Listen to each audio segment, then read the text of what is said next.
What's up, guys? Welcome back to another video. Guys, today's video is going to be about 3 essential decoy spreads for beginner duck hunters that can be used all throughout the duck season in any state. So without further ado, we're going to get right into the video. Hope you guys enjoy this video. We will see you guys soon.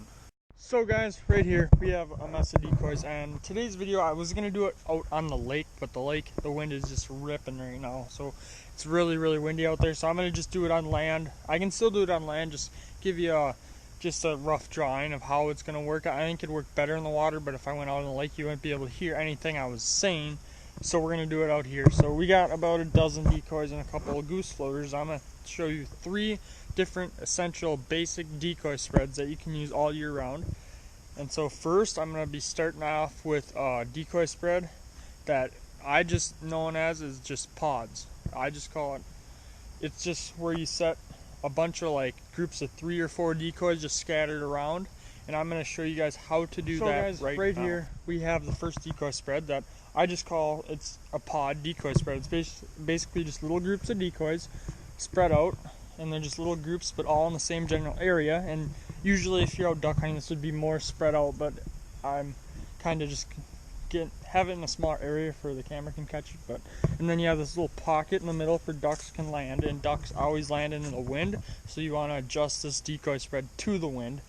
And I'm not going to go farther in depth, I'm not going to go too far in depth with that in this video, but hopefully in some other videos on how they land in the wind and how to adjust your decoys to that. So here is the example of how to set a pod decoy spread. So like 3 to 4 decoys in each little group. We got 3 here, 4, and we got a group of 2 over there. And it doesn't have to be all the same species duck in a pod. Like here, these are all teal, but they're different species. And this is, I only have teal decoys out here today, but you can use this with any kind of duck decoy. Or you can use it with goose decoys, either way. But I personally think it works better for duck decoys. So, and then yeah, so like here we have 2 drakes, here we have 2 drakes and a hen, here we have 2 drakes and a hen, and here we have 2 hens and 2 drakes. So I would not recommend putting like all drakes in one and all hens in the other. I'd recommend mixing it up so there's a mix between drakes and hens in each pod of the decoys. So I hope I explained that well enough for you guys who are watching this video on how to make this spread. If you have any more questions about this, let me know in the comments. So now we're going to go into the next decoy spread. So guys, the next decoy spread I have set up here, as you can tell, is I just called the horseshoe decoy spread, or you can call it a U, whatever. But basically this is just a rough sketch of a U that you set with all your decoys. So if you go over here, it looks like a horseshoe or a U horseshoe, I don't know, whatever you want to call it.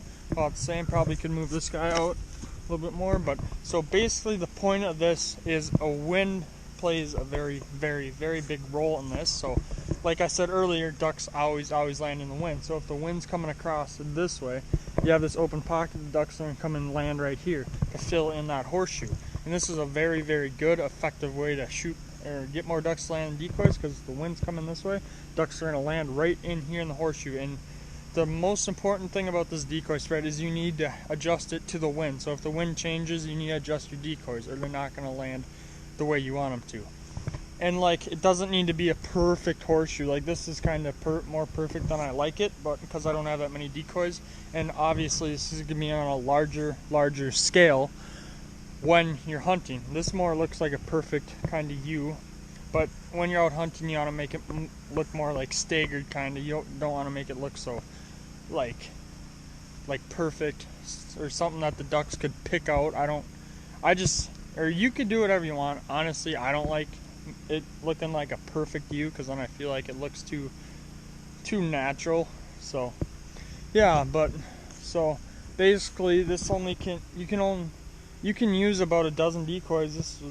This is what I'm using right here. I made it with a dozen decoys. That's all you need to make it. You could do it with 8, but obviously you'd want to make it a little bit more wide, expanded apart on a larger scale, because I'm just trying to get this in the camera angle for you all can see it. If I spread the decoys all around the yard, it would be pretty hard to explain in a lot of walking. So this is the second decoy spread, and like I said, you don't need to put like all the green wing teal on one side and all the blue wing teal on the other side, or like all the mallards on one side, and then all the teal on one side.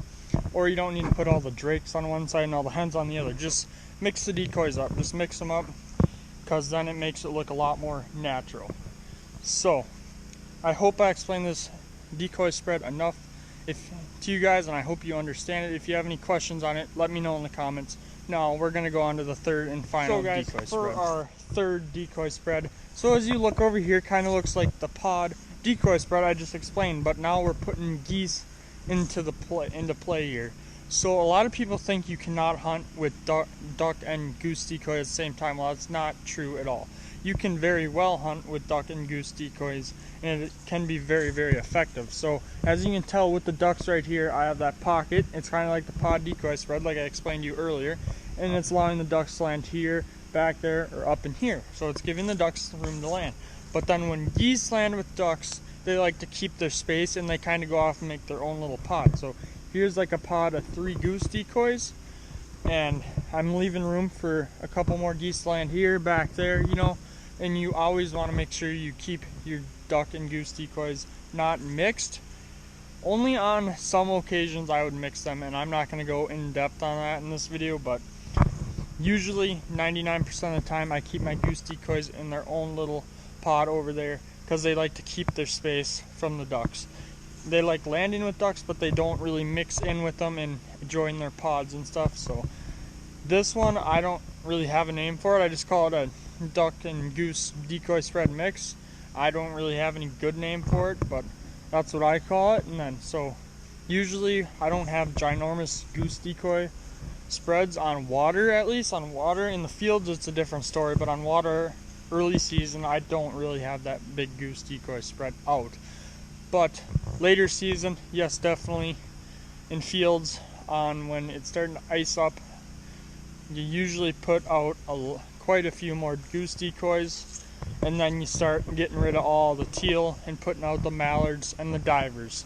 So, and then I have a couple more spreads, but those are diver spreads, and this is more of an, you can use these all season. If you're hunting for mallards, these spreads work great, but if you're hunting for divers, you use a lot of decoys, so I'd be a lot of pods. So I'm probably gonna make a diver decoy spread videos here sometime soon. So I hope you guys enjoyed this video. If you have any questions on the decoy spreads, please comment down below, and I will reply and answer those.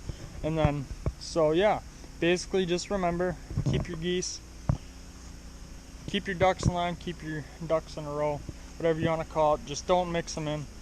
I just haven't had luck, but when I keep the geese over there and the ducks over there, it seems to work a lot better, and just they like to keep their space. So one other thing, very, very important tip before we wrap up this video. If you are using a Mojo decoy, they scare geese. They scare quite a few geese. Geese do not like Mojo duck decoys, so if you get one and you're hunting for ducks and geese, get a remote to go with the Mojo duck decoy to shut it off if you see geese, because I don't know what for whatever reason, but they don't like them.